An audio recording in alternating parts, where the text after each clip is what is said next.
सूर्य की किरणें अभी भी धरती को सुनहरा रंग दे रही थी जब गांव के जमींदार ठाकुर महेंद्र सिंह अपनी हवेली के बरामदे में बैठकर हुक्का गुड़गुड़ा रहे थे। उनकी आंखों में एक विचित्र चमक थी, वैसी ही चमक जो बिल्ली की आंखों में चूहे को देखकर आती है।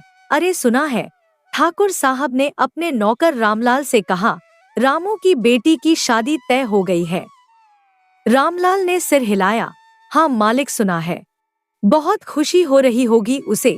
ठाकुर साहब की मुस्कान धीरे धीरे एक कुटिल हंसी में बदल गई।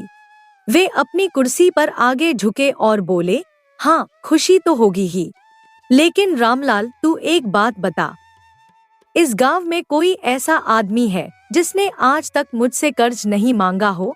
रामलाल ने सोचा और फिर धीरे से बोला, मालिक बस रामू ही तो है। वो बहुत इज्जतदार आदमी है, कभी किसी के सामने हाथ नहीं फैलाता, बस यही तो बात है। ठाकुर साहब जोर से हंसे। इसी इज्जत का घमंड तो उसे है। आज तक मेरे दरबार में सिर झुकाकर नहीं आया, देखते हैं अब कैसे नहीं आता। उन्होंने तेज आवाज में चिल्लाकर कहा, ओए मंगा और बिल्ला को बुलाओ।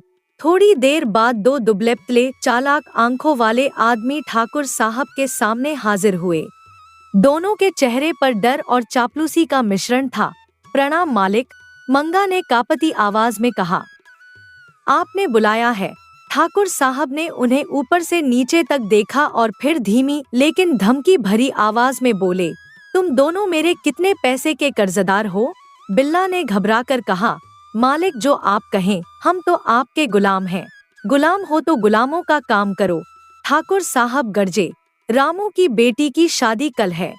उसने जेवर बनवाए हैं, पैसे इकट्ठे किए हैं। मुझे पता करना है कि वो सब कहाँ रखा है। मंगा और बिल्ला ने एक दूसरे की तरफ देखा। उनके चेहरे पर समझ की लकीरें उभरने लगी।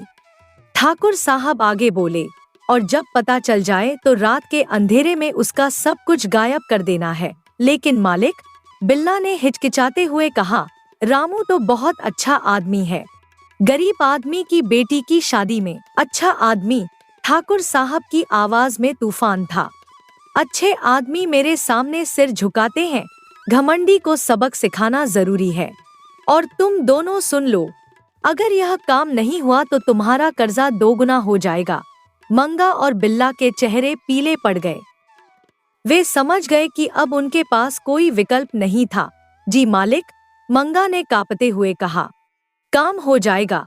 उस रात जब पूरा गांव गहरी नींद में सो रहा था, दो काले साए रामू के मिट्टी के घर के पास रेंगते हुए आए।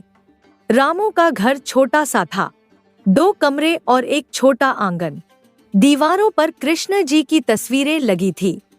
कोने में एक छोटा सा मंदिर था, जहां एक छोटा सा दीपक अभी भी जल रहा था। मंगा ने बिल्ला के कान में फुसफुसाकर कहा, देख वो दीपक जल रहा है। लगता है रामू रात में भी भगवान का ध्यान करता है। चुप रह, बिल्ला ने डांटा, काम की बात कर। जेवर कहाँ होंगे? वे धीरे धीरे घर में घुसे। अंदर के कमरे में रामू, उसकी पत्नी, बेटी पूनम और बेटा विजय गहरी नींद में सो रहे थे। पूनम के चेहरे पर शादी की खुशी की मुस्कान अभी भी थी। मंगा का दिल कांप उठा। बिल्ला, यह क्या कर रहे हैं हम? कल इस लड़की की शादी है, अब पीछे हटने का वक्त नहीं है। बिल्ला ने सख्ती से कहा। ठाकुर साहब का कर्जा याद है? उन्होंने चुपचाप पूरे घर की तलाशी ली। अलमारी में रखे लकड़ी के एक पुराने संदूक में उन्हें वह सब मिल गया जिसकी तलाश थी। सोने के जेवर, चांदी के कंगन और कपड़े में बंधे नोट। सुबह की पहली किरण के साथ ही रामू उठा। वह हमेशा की तरह भगवान के मंदिर के सामने जाकर बैठा और प्रार्थना करने लगा, हे कृष्ण भगवान, आज मेरी पूनम की शादी है, आपकी कृपा से सब कुछ अच्छा हो जाए। फिर वह उठकर संदूक खोलने गया ताकि जेवर निकालकर पूनम को दे सके। लेकिन जैसे ही उसने संदूक खोला, उसकी आंखों के सामने अंधेरा छा गया। अरे यह क्या? उसकी आवाज कांप गई। संदूक बिल्कुल खाली था। सुनीता, विजय, पूनम, वह चिल्लाया, जल्दी आओ यहाँ। पूरा परिवार दौड़ कर आया। जब सबने खाली संदूक देखा तो सबके चेहरे सफेद पड़ गए। पूनम की आंखों में आंसू आ गए। रामू का गला भर आया। वह दीवार पर लगी कृष्ण की तस्वीर की तरफ देखकर जोर से चिल्लाया, हे मुरारी, यह क्या किया तुमने? मैंने रात दिन तुम्हारी भक्ति की, रोज तुम्हारे आगे दीपक जलाया, तुम्हारे भजन गाए, और तुमने मेरे साथ यह धोखा किया। आज मेरी बेटी की शादी है, अब मैं लड़के वालों को क्या मुंह दिखाऊंगा? उसकी आवाज में इतना दर्द था कि पड़ोसी भी दौड़े चले आए। विजय, जो अब तक चुप था, अपने पिता के पास आया। उसकी आंखों में दृढ़ता थी। पिताजी, उसने धीमी लेकिन मजबूत आवाज में कहा, रोना चिल्लाने से कुछ नहीं होगा। अब जो हो गया सो हो गया। अब हमें आगे की राह सोचनी पड़ेगी। लेकिन बेटा, रामू की आवाज टूट रही थी, सब कुछ तो चला गया, अब क्या करूं? पिताजी, अब एक ही रास्ता है। विजय ने अपने पिता के कंधे पर हाथ रखा। हमें ठाकुर साहब से कर्ज लेना होगा। नहीं, रामू तुरंत बोला, मैं कभी किसी के आगे हाथ नहीं फैलाऊंगा, खासकर उस अहंकारी जमींदार के आगे तो बिल्कुल नहीं। तो फिर क्या करेंगे? विजय बोला, शादी तोड़ दें, सारी इज्जत मिट्टी में मिला दें। सुनीता, जो अब तक चुप थी, आगे आई। उसकी आवाज में एक माँ का दर्द था। सुनो जी, हमारी बेटी के सुख की बात है। अगर यह शादी टूट गई तो पूनम का क्या होगा? कौन करेगा उससे शादी? रामू की आंखों में आंसू आ गए। वह समझ गया कि अब उसके पास कोई विकल्प नहीं बचा था। विजय ने फिर से समझाया, पिताजी, यह इज्जत की बात नहीं, जरूरत की बात है। हम मेहनत करके सारा पैसा वापस कर देंगे, लेकिन अभी हमें सिर्फ पूनम के बारे में सोचना है। रामू ने गहरी सांस ली। उसके चेहरे पर पराजय के भाव थे, लेकिन एक पिता की मजबूरी भी थी। ठीक है बेटा, उसने हार मानते हुए कहा, शायद तुम सही कह रहे हो, मुझे ठाकुर साहब के पास जाना ही पड़ेगा। रामू ने अपने कुर्ते की जेब से एक छोटी सी कृष्ण की मूर्ति निकाली जो वह हमेशा अपने साथ रखता था। उसने उसे चूमा और फिर कहा, हे कृष्ण, तुमने मुझसे मेरा अभिमान छीन लिया है। अब मुझे समझ आया कि तुम मुझे कुछ सिखाना चाहते हो। जो भी हो, मैं तुम्हारी मर्जी मानता हूँ। वह घर से बाहर निकलने लगा। पूरा परिवार उसे देख रहा था। उसके कदम भारी थे, लेकिन मन में एक अजीब सी शांति का भाव था। मैं ठाकुर साहब के पास जाकर कर्ज मांगता हूँ, उसने दृढ़ता से कहा। भगवान जो चाहते हैं वही होगा। और इस तरह अपनी आजीवन की नीति को तोड़कर रामू ठाकुर साहब की हवेली की तरफ चल पड़ा। उसे नहीं पता था कि यह सब एक षड्यंत्र था और ठाकुर साहब उसके आने का बेसब्री से इंतजार कर रहे थे। ठाकुर साहब अपनी हवेली के मुख्य दरवाजे पर खड़े थे। उन्होंने दूर से ही रामू को आते देख लिया। उनके चेहरे पर विजयी मुस्कान थी, वैसी ही मुस्कान जो शिकारी के चेहरे पर तब आती है जब शिकार खुद ही जाल में फंसने आ जाता है। अरे रामू, ठाकुर साहब ने बनावटी खुशी से आवाज लगाई। आओ आओ मेरे भाई, बड़े दिन बाद तुम मेरे दरवाजे पर आए हो। रामू के कदम धीमे हो गए। वह समझ गया कि अब पीछे लौटने का कोई रास्ता नहीं था। उसने सिर झुकाकर प्रणाम किया। प्रणाम ठाकुर साहब। रामू की आवाज में झिझक थी। अरे प्रणाम वणाम छोड़ो, ठाकुर साहब ने दिखावटी प्रेम से कहा। बताओ कैसे आना हुआ? सुना है तुम्हारी बेटी पूनम की शादी तय हो गई है। अरे वाह, बड़ी खुशी की बात है। रामू का गला सूख गया। उसने मुंह खोला लेकिन आवाज नहीं निकली। फिर कुछ हिम्मत जुटाकर बोला, जी हाँ मालिक, शादी तो तय हो गई थी, लेकिन क्या? ठाकुर साहब ने मजाक उड़ाते हुए कहा। कहीं कुछ समस्या तो नहीं? अरे रामू, तुम तो बड़े स्वाभिमानी हो, तुम्हें तो कोई परेशानी हो ही नहीं सकती। रामू की आंखों में आंसू आ गए। वह समझ गया कि ठाकुर साहब उसका मजाक उड़ा रहे हैं, लेकिन अब उसके पास कोई विकल्प नहीं था। मालिक, रामू की आवाज कांप रही थी। कल रात मेरे घर में चोरी हो गई। जितने भी जेवर बनवाए थे, जितने भी पैसे जमा किए थे, सब चले गए। ठाकुर साहब ने बनावटी चिंता दिखाते हुए कहा। अरे यह तो बड़ी भारी मुसीबत है। तुम्हारे साथ यह कैसा अन्याय हुआ? उनकी आवाज में सहानुभूति थी, लेकिन आंखों में क्रूर संतुष्टि चमक रही थी। रामू ने गहरी सांस ली। उसके लिए यह सबसे कठिन क्षण था। मालिक, उसने कांपती आवाज में कहा, मैं जानता हूँ कि मैंने आज तक कभी किसी से कुछ नहीं मांगा है, लेकिन आज मैं आपके सामने हाथ फैलाने आया हूँ। ठाकुर साहब का दिल बाग बाग हो गया। यही तो वह चाहते थे। अरे रामू, उन्होंने बनावटी आश्चर्य से कहा, तुम और मुझसे मदद मांग रहे हो? यह तो सूरज पश्चिम से उगने जैसी बात है। मालिक, मजबूरी है। रामू ने सिर और भी नीचे झुकाया। कल मेरी बेटी की शादी है। अगर यह शादी टूट गई तो मेरी पूनम की जिंदगी बर्बाद हो जाएगी। ठाकुर साहब ने कुछ देर सोचने का नाटक किया, फिर बोले, देखो रामू, मैं तुम्हारी मदद करना तो चाहता हूँ, लेकिन एक समस्या है। पैसे तो दे दूंगा, लेकिन गारंटी क्या है कि तुम वापस करोगे? तुम्हारे पास तो गिरवी रखने के लिए कुछ भी नहीं है। रामू की आंखें भर आई। मालिक, मेरे पास संपत्ति तो कुछ नहीं है, लेकिन मेरा वचन है, मैं और मेरा बेटा हम दोनों दिन रात मेहनत करेंगे। आपका एक एक पैसा वापस कर देंगे। वचन। हुन। ठाकुर साहब ने और भी सोचने का नाटक किया, लेकिन रामू, तुम तो बड़े गर्वीले आदमी हो। कहीं पैसे मिलने के बाद तुम अपना स्वाभिमान फिर से जगा न लो। नहीं मालिक, रामू तुरंत बोला, मैं आपका कृतज्ञ रहूंगा। आपने मेरी बेटी की इज्जत बचाई है। मैं आपको कभी नहीं भूलूंगा। ठाकुर साहब मन ही मन फूले नहीं समा रहे थे। आखिरकार रामू उनके आगे झुक गया था। ठीक है रामू, उन्होंने महान दानवीर बनते हुए कहा, तुम्हारी मुसीबत देखकर मेरा दिल पिघल गया है। मैं तुम्हें पैसे दे रहा हूँ, लेकिन याद रखना, वापसी भी समय पर करनी होगी। कुछ घंटों बाद रामू खुशी खुशी घर लौटा। उसके हाथ में पैसों की थैली थी और चेहरे पर राहत की मुस्कान थी। सुनीता, बच्चों, वह घर में घुसते ही चिल्लाया, भगवान का शुक्र है, सब कुछ ठीक हो गया। पूरा परिवार दौड़कर आया।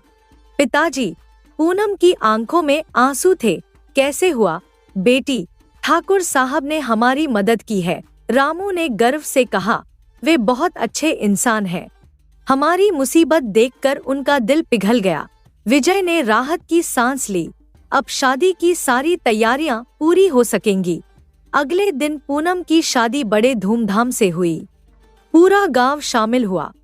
रामू के चेहरे पर खुशी और संतुष्टि थी, लेकिन दिल में एक बोझ भी था, ठाकुर साहब का कर्जा। शादी के कुछ दिन बाद विजय अपने पिता के पास आया। उसके चेहरे पर गंभीरता थी। पिताजी, विजय ने धीमी आवाज में कहा, पूनम की शादी तो बहुत अच्छे से हो गई। अब हमें ठाकुर साहब का कर्जा चुकाने के बारे में सोचना होगा। रामू का चेहरा उदास हो गया। हाँ बेटा, यह बात तो मेरे दिमाग में रात दिन घूमती रहती है, पर करें क्या? यहाँ गांव में कोई अच्छा काम धंधा तो है नहीं। यही तो मैं कह रहा हूँ पिताजी, विजय ने दृढ़ता से कहा। मैं कल से गांव में काम ढूंढने निकलूंगा। अगले दिन सुबह सुबह विजय घर से निकला। उसमें जोश था और उम्मीद भी। वह गांव के हर घर, हर दुकान, हर खेत पर गया। काका, कोई काम है क्या? वह हर जगह पूछता। अरे विजय, काम तो है बेटा, लेकिन पैसे नहीं दे सकते, सबका यही जवाब था। दोपहर होते होते विजय की उम्मीदें टूटने लगी। आखिर में वह ठाकुर साहब के यहाँ भी पहुँचा। प्रणाम ठाकुर साहब, विजय ने विनम्रता से कहा। क्या आपके यहाँ कोई काम मिलेगा? ठाकुर साहब ने उसे ऊपर से नीचे तक देखा और फिर मुस्कुराते हुए बोले, अरे विजय, तुम्हारे पिता का कर्जा चुकाने के लिए काम ढूंढ रहे हो? उनकी आवाज में व्यंग्य था। बेटा, अभी तो पैसे दिए हैं, इतनी जल्दी क्या है? साहब, हम जल्दी से जल्दी आपका एहसान चुकाना चाहते हैं, विजय ने सच्चाई से कहा। एहसान? ठाकुर साहब हंसे। ठीक है बेटा, फिलहाल मेरे पास कोई काम नहीं है, तुम कहीं और देख लो। शाम को विजय हताश होकर घर लौटा। उसके चेहरे पर निराशा साफ दिख रही थी।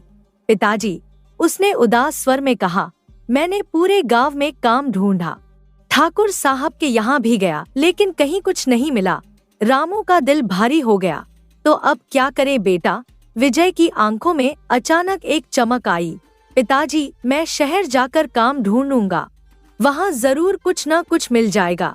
लेकिन बेटा, शहर में रहोगे कैसे? खाना पीना रहने की जगह? पिताजी, चिंता मत कीजिए, मैं किसी न किसी तरह व्यवस्था कर लूंगा। आप तो जानते हैं, आपने आज तक कभी किसी के आगे हाथ नहीं फैलाया। पहली बार जब आपको मजबूरी में ठाकुर साहब से मदद लेनी पड़ी तो उन्होंने कितनी खुशी से दी। वे सच में बहुत अच्छे इंसान हैं। हमें उनका कर्जा जरूर चुकाना चाहिए। रामू की आंखें नम हो गईं।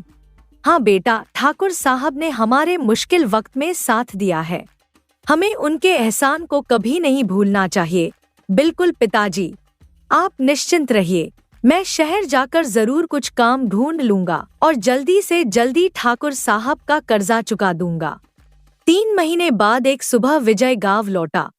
उसके चेहरे पर खुशी और आत्मविश्वास था। कपड़े भी पहले से बेहतर थे।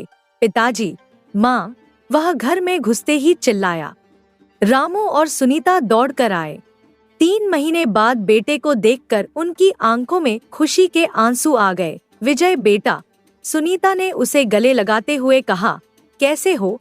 कहाँ थे इतने दिन? माँ, मैं बिल्कुल ठीक हूँ, विजय ने मुस्कुराते हुए कहा।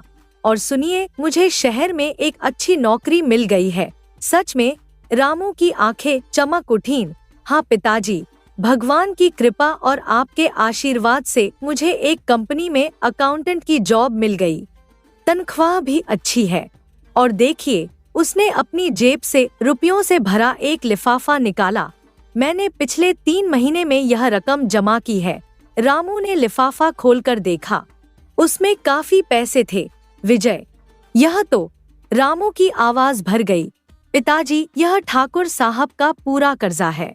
आप अभी जाकर उनका सारा पैसा वापस कर दीजिए। मैं नहीं चाहता कि हम पर किसी का एहसान रहे। रामू के चेहरे पर गर्व और राहत का भाव था। बेटा, तुमने बहुत अच्छा काम किया है। मैं दिन रात यही सोचता रहता था कि कैसे ठाकुर साहब का पैसा चुकाऊंगा। अब चिंता की कोई बात नहीं है पिताजी। मुझे वापस शहर जाना है, नौकरी का काम है। आप जाकर पैसे लौटा आइए। उसी शाम रामू पैसों से भरा लिफाफा लेकर ठाकुर साहब की हवेली की तरफ चला। उसके कदमों में इस बार आत्मविश्वास था। 3 महीने पहले वह यहाँ हार मानकर आया था, आज वह सिर उठाकर आ रहा था। राधे राधे ठाकुर साहब, रामू ने दूर से ही आवाज लगाई। ठाकुर साहब अपने आंगन में बैठे हुक्का गुड़गुड़ा रहे थे। रामू को देखकर वे चौंक गए। अरे राधे राधे रामू, उन्होंने आश्चर्य से कहा। कैसे आना हुआ? कहीं और पैसों की जरूरत तो नहीं पड़ गई? नहीं मालिक, रामू ने गर्व से कहा। मैं आपका कर्जा चुकाने आया हूँ। ठाकुर साहब के चेहरे पर हैरानी के भाव आए। क्या कहा? कर्जा चुकाने आए हो? अरे भाई, अभी तो कुछ महीने ही हुए हैं। जी हाँ मालिक, रामू ने धन्यवाद भरी आवाज में कहा। आपने मुसीबत के समय मेरी सहायता की थी। मैं आपका बहुत आभारी हूँ। आपने हमारी बेटी की इज्जत बचाई है। ठाकुर साहब मन ही मन परेशान हो गए। उन्हें लगा था कि रामू महीनों तक उनके कर्जे में दबा रहेगा और वे उसे हमेशा नीचा दिखा सकेंगे। अच्छा, तो इतनी जल्दी इंतजाम कैसे कर लिया? उन्होंने संदेह से पूछा। मेरे बेटे विजय ने शहर जाकर नौकरी की है मालिक। उसी की कमाई से आपका कर्जा चुका रहा हूँ। ठाकुर साहब मन ही मन परेशान हो गए। वे सोच रहे थे, अरे यार, अगर इसने इतनी जल्दी कर्जा चुकता कर दिया तो मुझे ब्याज बहुत कम मिलेगा। मेरा तो कर्जा देकर कोई फायदा ही नहीं हुआ। इस अनपढ़ गंवार से और भी पैसे निकालने होंगे। अच्छा रामू, ठाकुर साहब ने चालाकी से कहा, तो विजय शहर में ही काम कर रहा है? जी हाँ मालिक, रामू ने गर्व से कहा। मेरे बेटे ने बहुत मेहनत की है। भगवान की कृपा से उसकी अच्छी नौकरी लग गई है, इसीलिए आज मैं आपका सारा पैसा लौटा पा रहा हूँ। ठाकुर साहब ने एक कागज निकाला और उस पर कुछ लिखने का नाटक करते हुए बोले, ठीक है रामू, यह देखो, मैंने इस पर्ची पर लिख दिया है कि तुम्हारा कर्जा चुक गया है। तुम पढ़कर देख लो। रामू ने हाथ जोड़कर विनम्रता से कहा, मालिक, मुझे तो पढ़ना लिखना नहीं आता। आपने बोल दिया, बस इतना ही काफी है। मुझे आप पर पूरा भरोसा है। ठाकुर साहब की आंखों में एक कुटिल चमक आई। यही तो वे चाहते थे। अरे रामू, उन्होंने बनावटी प्रेम से कहा, इतनी देर से खड़े खड़े बात कर रहे हो, थोड़ा पानी तो पी लो। जाओ अंदर से एक गिलास पानी ले आओ। जी मालिक। रामू सीधे सादे भाव से अंदर चला गया। जैसे ही रामू नजरों से ओझल हुआ, ठाकुर साहब ने तुरंत उस पर्ची को छुपा दिया और दूसरी पर्ची निकाली। इस पर्ची पर उन्होंने लिखा था कि रामू ने दोबारा कर्जा लिया है। रामू पानी पीकर वापस आया तो ठाकुर साहब ने मुस्कुराते हुए कहा, लो रामू, यह तुम्हारी रसीद है, इसे संभाल कर रखना। रामू ने आदर से पर्ची ली और प्रणाम करके वहां से चला गया। घर के रास्ते में रामू खुशी से फूला नहीं समा रहा था। वह मन ही मन सोच रहा था, अरे वाह, कितना अच्छा लग रहा है, अब कोई कर्जा नहीं रहा, सब मेरे बिहारी जी की कृपा है। बेटी की शादी भी हो गई, बेटा भी कमाने लगा, अब मैं निश्चिंत होकर भगवान की भक्ति में लग सकता हूँ। वह रास्ते में ही भजन गुनगुनाने लगा, जय हो बाके बिहारी की, जय हो गिरिधर गोपाल की। घर पहुंचकर उसने सुनीता से कहा, अरे सुनी, आज कितना अच्छा दिन है, ठाकुर साहब का सारा कर्जा चुक गया, अब हमारे सिर पर कोई बोझ नहीं है। सुनीता ने राहत की सांस ली, भगवान का शुक्र है, अब हमें चैन से नींद आएगी। इस तरह कुछ दिन बड़े आराम से बीते। रामू रोज सुबह शाम भगवान की पूजा करता, खेतों में काम करता और शाम को गांव के लोगों के साथ भजन कीर्तन में शामिल होता। लेकिन यह खुशी ज्यादा दिन टिकी नहीं रही।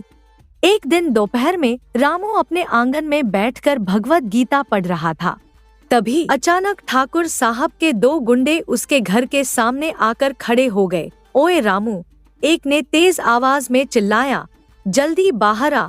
रामू घर से बाहर आया। उसके चेहरे पर हैरानी थी। बोलो भाई, क्या बात है, क्यों चिल्ला रहे हो? पहले गुंडे ने, जिसका नाम शेरू था, गुस्से से कहा, रामू, तुमने जो ठाकुर जी से कर्जा लिया था वह अभी तक लौटाया नहीं है, हम वही वसूल करने आए हैं। रामू की आंखें फटी की फटी रह गईं। अरे भाई, यह तुम क्या कह रहे हो? मैंने तो ठाकुर जी का सारा पैसा लौटा दिया है। दूसरा गुंडा, जिसका नाम कालू था, हंसते हुए बोला, अरे यार देखो तो, कितना भोला बन रहा है, तुम्हें कुछ गलतफहमी हुई है। रामू ने सच्चाई से कहा, मैं खुद गया था ठाकुर साहब के पास पैसे लौटाने। शेरू गर्जा, गलतफहमी हमें नहीं, तुम्हें हुई है, ज्यादा भोले मत बनो, चुपचाप हमारे मालिक के पैसे लौटा दो, यह नौटंकी किसी और के सामने करना। कालू ने धमकी भरे स्वर में कहा, वरना हमें और भी तरीके आते हैं पैसे निकलवाने के। शेरू ने व्यंग्य से कहा, तुम अपने आप को भगवान कृष्ण का बहुत बड़ा भक्त कहते हो और अभी झूठ बोल रहे हो, तुम्हें शर्म नहीं आती? रामू का दिल जोर से धड़कने लगा। यह बात उसे तीर की तरह लगी। अरे भाई, रामू की आवाज में दर्द था, क्या अनाप शनाप बोल रहे हो? मेरे प्रभु ने मुझे ऐसा झूठ और कपट करना नहीं सिखाया है, मैं बिल्कुल सच कह रहा हूँ। रामू ने हाथ उठाकर कसम खाते हुए कहा, मैंने सारा कर्जा लौटा दिया है, मैं खुद गया था, तुम जाकर ठाकुर साहब से पूछ लो। कालू हंसा, अरे भाई, हमें हमारे मालिक ने ही तो यहाँ भेजा है, हमारे मालिक पागल हैं क्या जो बिना किसी वजह के हमें तुमसे पैसे लेने भेजेंगे? शेरू आगे बढ़कर रामू के बहुत पास आया। उसकी आंखें लाल थीं और आवाज में खतरा था। अब तुम नौटंकी करना बंद करो और चुपचाप पैसे निकालो, वरना तुम्हारा अंजाम बुरा होगा। हमारे मालिक बहुत ताकतवर हैं। कालू ने डराते हुए कहा, वे चाहें तो तुम्हारी जिंदगी नर्क बना दें। रामू की आंखें डर से फटी रह गईं। उसे अब एहसास होने लगा था कि कुछ तो गड़बड़ जरूर है। शेरू ने अंतिम चेतावनी दी, सुनो रामू, तुमको हम 2 दिन की मोहलत देते हैं। 2 दिन के अंदर कुछ भी करके ठाकुर साहब के पैसे लौटा दो, वरना अंजाम क्या होगा तुम सोच भी नहीं सकते। दोनों गुंडे चले गए, लेकिन रामू वहीं खड़ा रह गया। उसके चेहरे पर हैरानी, डर और निराशा का मिश्रण था। उसे कुछ समझ नहीं आ रहा था, यह क्या हो रहा है मेरे साथ? वह मन ही मन बड़बड़ाया, मैंने तो सच में पैसे लौटाए थे। घर में सुनीता ने पूछा, क्या बात थी? कौन लोग थे? कुछ नहीं, रामू ने बेचैनी से कहा। मैं जरा ठाकुर साहब के पास जाकर आता हूँ। वह तेजी से ठाकुर साहब की हवेली की तरफ दौड़ा। हांफता हुआ रामू ठाकुर साहब के सामने पहुंचा। ठाकुर जी, उसकी आवाज में घबराहट थी। यह क्या हो रहा है? आपके लोग मेरे घर पैसा मांगने क्यों आए थे? ठाकुर साहब ने बड़ी बेशर्मी से कहा। क्यों, क्या हुआ? पैसे तो तुम पर बकाया है ना? मैंने तो अपने हाथों से आपको सारा पैसा लौटा दिया था, रामू चिल्लाया। फिर यह क्या हो रहा है? ठाकुर साहब ने ठंडे स्वर में जवाब दिया। रामू, यह तुम क्या कह रहे हो? पिछली बार तुम पैसा लौटाने नहीं बल्कि और पैसा मांगने आए थे। मैंने तुम्हें और पैसे दिए थे। रामू का सिर चकराने लगा। क्या? और पैसे दिए थे? यह आप क्या कह रहे हैं? अब बहुत दिन हो गए हैं। ठाकुर साहब ने कड़ाई से कहा। मुझे मेरा सारा पैसा वापस चाहिए, इसीलिए मैंने उन दोनों को तुम्हारे यहाँ भेजा था। पर तुम तो सीधा मुकर रहे हो कि तुमने पैसा लिया है, उन्होंने व्यंग्य से कहा। तुम तो बहुत ईमानदारी की बातें करते थे ना? क्या यही है तुम्हारी ईमानदारी? रामू की आंखों में आंसू आ गए। ठाकुर साहब, मैं कसम खाकर कह रहा हूँ, तुमको मैंने बिना कुछ गिरवी रखे पैसे दे दिए। ठाकुर साहब ने नाटकीयता से कहा। यही मेरी गलती हो गई, मुझे तुम्हें पैसा देना ही नहीं चाहिए था। अब रामू को सब कुछ समझ आ गया। उसकी आंखों में आंसू थे, लेकिन गुस्सा भी था। ठाकुर साहब, रामू की आवाज में दर्द और क्रोध दोनों थे। तुम इतने झूठे और मक्कार इंसान निकलोगे, यह मैंने कभी सोचा नहीं था। मैं तो तुम्हें बहुत अच्छा इंसान समझता था। उसकी आवाज भर गई। मैं अपने बेटे से भी कह रहा था कि ठाकुर साहब बहुत भले आदमी हैं। उसने बुरे समय में हमारी मदद की है। रामू का गुस्सा बढ़ता गया। पर अब मुझे समझ में आ गया कि बिना कुछ गिरवी रखे तुमने मुझे पैसे क्यों दिए थे। तुमने मेरी मजबूरी का फायदा उठाया है। रामू ने आसमान की तरफ देखते हुए कहा। भगवान, तुम सबको देख रहे हो ना, यह आदमी कितना पापी है। इसने मेरी गरीबी और बेचारगी का फायदा उठाया है। फिर उसने ठाकुर साहब की तरफ देखकर कहा, तुम याद रखना, भगवान तुम्हें कभी माफ नहीं करेगा। उसके घर में देर है, अंधेर नहीं। वह न्याय जरूर करेगा। तुम्हारे पापों का फल तुम्हें जरूर मिलेगा। रामू की आवाज में श्राप जैसी शक्ति थी। ठाकुर साहब का चेहरा लाल हो गया। वे गुस्से से गरजे, यह भाषण किसी और के सामने देना। मुझे मेरे पैसे चाहिए। तुम्हें सिर्फ 2 दिन की मोहलत दे रहा हूँ, उन्होंने खतरनाक स्वर में कहा। अगर 2 दिन में पैसे नहीं लौटाए तो उसका अंजाम बहुत बुरा होगा। उन्होंने रामू के करीब आकर धीमी लेकिन डरावनी आवाज में कहा, तुम जानते नहीं, मेरे आदमी मेरे एक इशारे पर तुम्हारा और तुम्हारे बेटे का क्या हाल करेंगे। अब निकलो यहाँ से, ठाकुर साहब चिल्लाए। रामू टूटे हुए दिल से वहां से चला गया। उसकी समझ में नहीं आ रहा था कि अब क्या करे। घर पहुंचकर रामू ने सुनीता को सब कुछ बताया। सुनीता की आंखें भर आईं। अब क्या करोगे? उसने चिंता से पूछा। रामू ने गहरी सांस ली। मैं सरपंच जी के पास जाऊंगा। वे न्यायप्रिय इंसान हैं। वे सच्चाई का साथ देंगे। पूरी रात रामू को नींद नहीं आई। वह बार बार भगवान के सामने प्रार्थना करता रहा। अगली सुबह रामू सरपंच लक्ष्मण सिंह के घर पहुंचा। सरपंच जी गांव के सबसे सम्मानित व्यक्ति थे। प्रणाम सरपंच जी, रामू ने आदर से कहा। आओ रामू भाई, सरपंच जी ने स्नेह से कहा। बैठो। कैसे आना हुआ? तुम्हारे चेहरे पर बड़ी परेशानी दिख रही है। रामू ने आंसू भरी आंखों से कहा। सरपंच जी, मैं बहुत मुसीबत में फंस गया हूँ। ठाकुर साहब ने मेरे साथ बड़ा धोखा किया है। फिर रामू ने शुरू से अंत तक पूरी घटना सुनाई। सरपंच जी ध्यान से सुनते रहे। यह तो बहुत गंभीर मामला है रामू, सरपंच जी ने सोचते हुए कहा। इसका फैसला गांव की पंचायत में ही होगा। 2 दिन बाद गांव के चौपाल में पंचायत की सभा बुलाई गई। पूरा गांव इकट्ठा हुआ था। बातें फैल चुकी थी, अतः लोग उत्सुकता से इंतजार कर रहे थे। सरपंच जी ने बीच में बैठकर कहा, भाइयों, आज हमारे सामने एक गंभीर मामला है। रामू ने ठाकुर महेंद्र सिंह पर धोखाधड़ी का आरोप लगाया है। पूरी सभा में सन्नाटा छा गया। सरपंच जी आगे बोले, रामू का कहना है कि उसने ठाकुर साहब से अपनी बेटी की शादी के लिए पैसे लिए थे और सूद सहित सारे पैसे वापस कर दिए हैं। लेकिन ठाकुर साहब कह रहे हैं कि रामू ने पैसे वापस नहीं किए। उन्होंने ठाकुर साहब की तरफ देखा।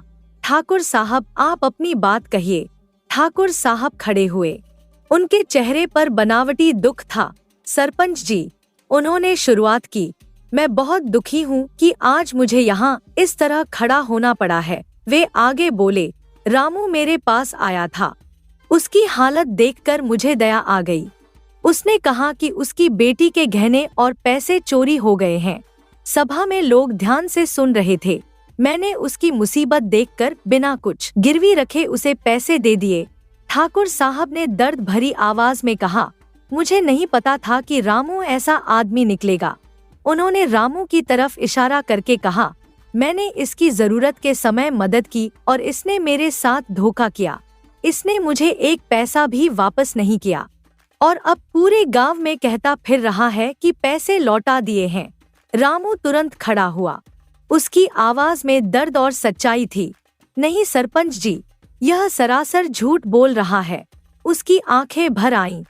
मेरे बेटे विजय ने दिन रात मेहनत करके वे पैसे कमाए थे। रामू का गला भर गया। विजय को यहाँ गांव में कहीं काम नहीं मिला। ठाकुर साहब के पैसे लौटाने के लिए उसे शहर जाना पड़ा। उसने वहाँ कितनी मुश्किलों का सामना किया। रामू की आवाज कांप रही थी। 3 महीने बाद जब वह लौटा तो उसके हाथ में वे पैसे थे जिन्हें उसने अपने खून पसीने से कमाया था। रामू ने हाथ जोड़कर कहा, सरपंच जी, मेरा विश्वास करिए, मैंने खुद जाकर ठाकुर साहब को सूद सहित सारे पैसे लौटा दिए थे। सरपंच जी ने गंभीरता से कहा, रामू, यह बहुत गंभीर आरोप है। क्या तुम्हारे पास कोई सबूत है कि तुमने ठाकुर साहब के पैसे लौटाए थे? रामू ने तुरंत अपनी जेब से वह पर्ची निकाली जो ठाकुर साहब ने उसे दी थी। यह लीजिए सरपंच जी, रामू ने उम्मीद से कहा। ठाकुर साहब ने मुझे यह रसीद दी थी कि मेरा कर्जा चुक गया है। सरपंच जी ने पर्ची ली और ध्यान से पढ़ी। उनके चेहरे पर हैरानी के भाव आए। रामू, सरपंच जी ने धीमी आवाज में कहा, क्या तुम जानते हो इस पर्ची में क्या लिखा है? रामू ने आशा भरी आंखों से कहा, जी हाँ, जैसा ठाकुर साहब ने बताया था कि मेरा कर्जा चुक गया है। नहीं रामू, सरपंच जी का चेहरा उदास हो गया। इस पर्ची में तो यह लिखा है कि तुमने ठाकुर साहब से और भी कर्जा लिया है। रामू को लगा जैसे आसमान सिर पर गिर पड़ा हो। उसके मुंह से आवाज ही नहीं निकली। नहीं नहीं, यह नहीं हो सकता। रामू हकलाते हुए बोला, सरपंच जी, यह सरासर झूठ है। उसकी आवाज में दर्द था। ठाकुर साहब ने मुझसे कहा था कि उन्होंने इस पर लिखा है कि मेरा कर्जा चुक गया है। उन्होंने अपने हस्ताक्षर भी किए थे। रामू ने अपने माथे पर हाथ मारा। अब मैं ठहरा अनपढ़ गंवार, मैं पढ़ नहीं पाया। मैंने ठाकुर साहब पर भरोसा करके यह पर्ची रख ली थी। उसकी आंखों से आंसू बहने लगे। मुझे नहीं पता था कि ठाकुर साहब मेरे अनपढ़ होने का फायदा उठा रहे हैं। ठाकुर साहब ने संतुष्टि से कहा, अब आप ही फैसला कीजिए सरपंच जी, सबूत आपके सामने है। रामू सरासर झूठ बोल रहा है। इसने मुझे एक पैसा भी नहीं लौटाया, उन्होंने आरोप लगाया, बल्कि इसने मुझसे और भी पैसे उधार लिए थे। अब आप ही न्याय कीजिए। सभा में मौजूद लोग एक दूसरे की तरफ देखने लगे। सबूत ठाकुर साहब के पक्ष में था। सरपंच जी ने गहरी सांस ली। सारे सबूत तो यही कह रहे हैं कि ठाकुर साहब सच बोल रहे हैं। रामू का दिल टूट गया। उसे लगा कि सारी दुनिया उसके खिलाफ हो गई है। फिर भी रामू, सरपंच जी ने न्याय की भावना से कहा, हम तुम्हें एक आखिरी मौका देते हैं। कल तुम्हें अपनी बेगुनाही का सबूत देना होगा। आज की सभा यहीं समाप्त होती है। रामू बुरी तरह टूट गया था। वह सीधे घर गया और भगवान के मंदिर के सामने गिर पड़ा। मेरे बाके बिहारी, उसकी आवाज में बेचैनी थी। मेरी सहायता कीजिए प्रभु, मैं बुरी तरह से फंस गया हूँ। उसके आंसू भगवान की मूर्ति पर गिर रहे थे। मैंने ठाकुर साहब को सारा कर्जा लौटा दिया था, फिर भी वह मुकर गया। आपके सिवाय मेरा कोई नहीं है, आप तो जगत के पालनहार हो। रामू ने हाथ जोड़कर कहा, आप तो अंतर्यामी हो, आपको सब कुछ पता है, आपसे क्या छुपा है। उसकी प्रार्थना और भी गहरी हो गई। जब मैंने ठाकुर साहब के पैसे लौटाए, आप वहाँ मौजूद थे। भले किसी इंसान ने देखा हो या न देखा हो, लेकिन आपने तो सब कुछ देखा है ना। मेरी लाज रखिए प्रभु। रामू रो पड़ा, वरना मुझे सबके सामने अपराधी घोषित कर दिया जाएगा। रामू का गला भर गया। मैंने इतने सालों से आपकी भक्ति की है, कभी कुछ नहीं मांगा। रोज सुबह शाम आपके चरणों में सिर झुकाया है, आज पहली बार मांग रहा हूँ। उसकी आवाज में दृढ़ता आ गई। आपको अपने भक्त की लाज रखनी ही पड़ेगी। रामू ने अपने हाथ उठाकर कहा, उस ठाकुर ने ऐसा षड्यंत्र रचा है कि उसको पार करना मेरे बस की बात नहीं है। मेरे पास आपके अलावा कोई सबूत नहीं है। उसकी आवाज में विश्वास था। आप ही मेरे गवाह हो और आप ही मेरे सबूत हो। रामू ने मूर्ति को देखकर कहा, कल पंचायत में मुझे अपनी बेगुनाही साबित करनी है। अगर आपने मेरी मदद नहीं की तो मैं बर्बाद हो जाऊंगा। हे गोविंद, हे गोपाल, आप ही मेरे मालिक हो, आप ही मेरे रक्षक हो, मुझे न्याय दिलाइए। रामू अभी भगवान के सामने प्रार्थना में डूबा हुआ था कि अचानक उसके दरवाजे पर दस्तक हुई। रात का समय था और इतनी देर में कौन आ सकता था, यह सोचकर वह घबरा गया। उसने सावधानी से दरवाजा खोला तो सामने एक सुंदर सा नौजवान खड़ा था। उसके चेहरे पर सच्चाई की चमक थी और आंखों में दयालुता झलक रही थी। भाई, कौन हो तुम? रामू ने सशंकित भाव से पूछा। और इतनी रात गए किससे मिलना है? नौजवान ने विनम्रता से कहा, चाचा जी, मेरा नाम गिरधारी है। मुझे आपके बेटे विजय ने भेजा है, जो शहर में नौकरी कर रहा है। रामू की आंखों में खुशी और चिंता दोनों थी। कहीं कोई परेशानी तो नहीं? वह ठीक तो है ना? अरे नहीं चाचा जी, विजय बिल्कुल ठीक है। गिरधारी ने मुस्कुराते हुए कहा, बात यह है कि मैं पास के ही गांव प्रीतमपुर में रहता हूँ। मैं और विजय दोनों एक साथ शहर में नौकरी करते हैं। गिरधारी आगे बोला, विजय के पास कुछ पैसे इकट्ठे हो गए थे। वह जानता है कि आपकी कुछ परेशानी चल रही है, इसलिए उसने वे पैसे मेरे हाथ आपके लिए भिजवाए हैं। रामू का गला भर आया। मेरा बेटा कितना समझदार है, इतनी दूर से मेरी चिंता कर रहा है। जी हाँ चाचा जी, गिरधारी ने स्नेह से कहा। क्योंकि मैं अपने गांव प्रीतमपुर आ रहा था तो विजय ने मुझसे कहा कि रास्ते में आपसे मिल जाना और यह पैसे दे देना। रामू की आंखें नम हो गईं। आओ बेटा गिरधारी, आओ अंदर, तुम भी मेरे बेटे जैसे ही हो। रामू ने गिरधारी को घर के अंदर बुलाया और उसका खूब स्वागत किया। सुनीता भी खुशी से दौड़ी आई। अरे इतनी रात को कैसे आना हुआ? सुनीता ने मातृत्व भाव से पूछा। माँ जी, मैं विजय भाई का दोस्त हूँ। गिरधारी ने आदर से कहा। उसने चाचा जी के लिए कुछ पैसे भेजे हैं। रामू ने तुरंत सुनीता से कहा, अरे सुनी, जल्दी से कुछ खाने के लिए बनाओ, हमारे यहाँ मेहमान आया है। नहीं चाचा जी, इतनी रात को आप माँ को तकलीफ मत दीजिए। गिरधारी ने विनम्रता से कहा। अरे यह कैसी बात कर रहे हो? रामू ने स्नेह से कहा, तुम मेरे बेटे के दोस्त हो, मतलब मेरे बेटे जैसे ही हो। और घर में बेटा आए तो माँ बाप खुशी से पागल हो जाते हैं। खाना खाने के बाद गिरधारी ने अपने साथ लाए हुए पैसे रामू को दिए। यह लीजिए चाचा जी। गिरधारी ने कहा, विजय भाई ने कहा था कि आपको जरूरत है। रामू ने पैसे लेकर अपनी आंखों से लगाए।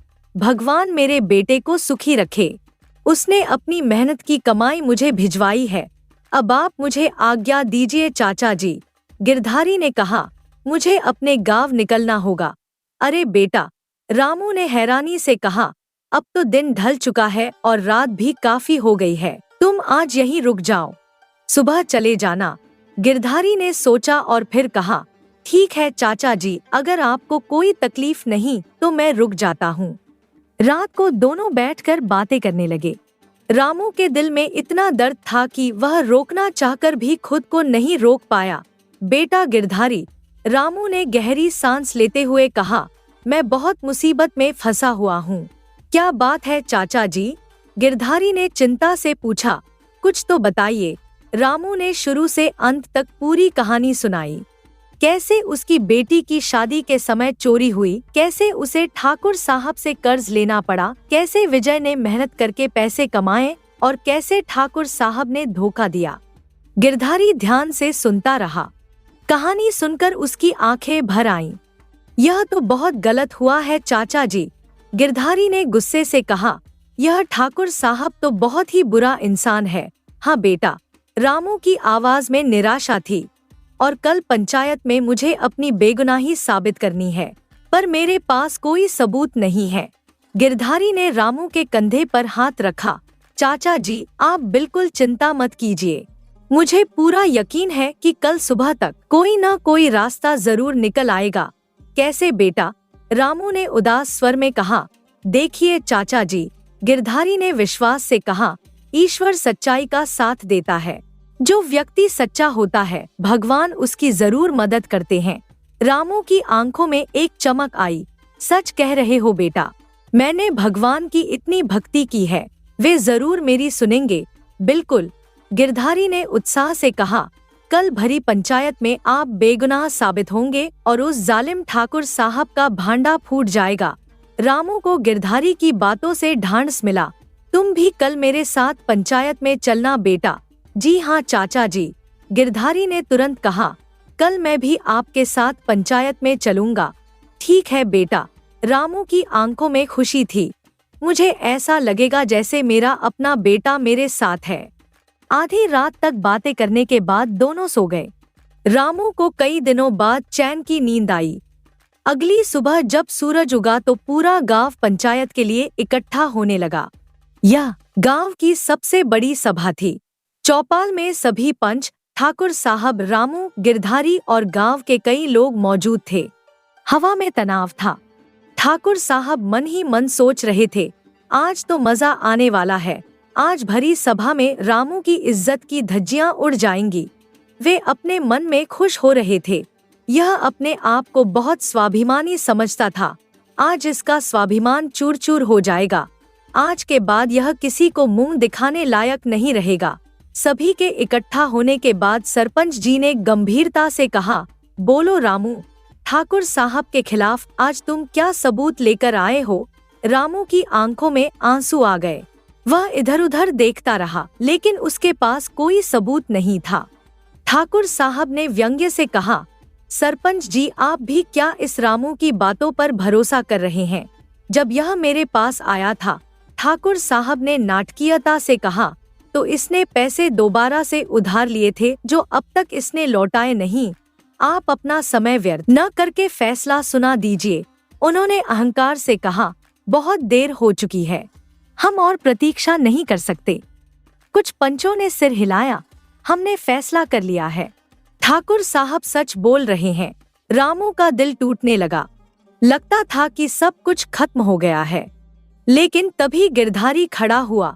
रुकिए, मेरे पास एक बात है। सभी की नजरें उस पर टिक गईं।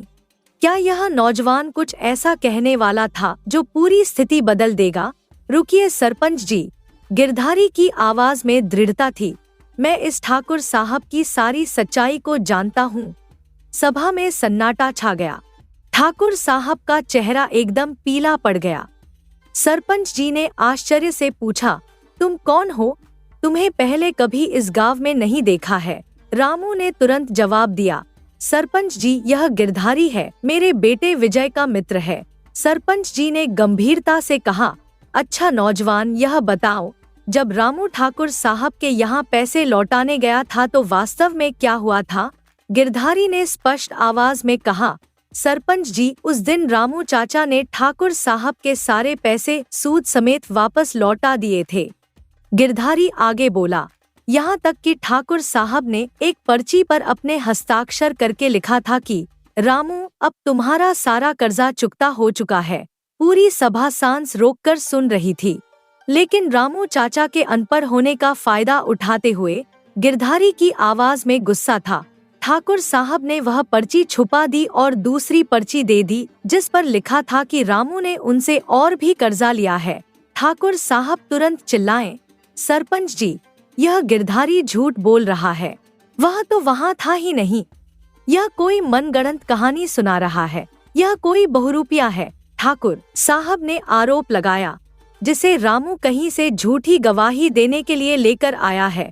ठाकुर साहब ने चुनौती दी, अगर यह सच बोल रहा है तो इससे पूछिए, इसके पास कोई सबूत है इस बात का। सरपंच जी ने गंभीरता से कहा, भाई गिरधारी, हम सिर्फ तुम्हारी गवाही के भरोसे कोई फैसला नहीं सुना सकते, तुम्हें अपनी सच्चाई का कोई ठोस सबूत देना पड़ेगा। उन्होंने आगे कहा, क्या तुम्हारे पास ऐसा कोई सबूत है जिससे तुम यह साबित कर सको कि जो तुम कह रहे हो वह सच है? गिरधारी ने शांति से मुस्कुराकर कहा, अगर आपको भरोसा नहीं है तो किसी को ठाकुर साहब के घर भेजिए, वहाँ उनकी आलमारी में रखी खाते की पुस्तक के अंदर एक फटा हुआ कागज मिलेगा। गिरधारी ने विस्तार से बताया, जिस पर ठाकुर साहब ने खुद लिखा है कि रामू का सारा कर्जा चुकता हो गया है और उस पर उनके खुद के हस्ताक्षर भी हैं।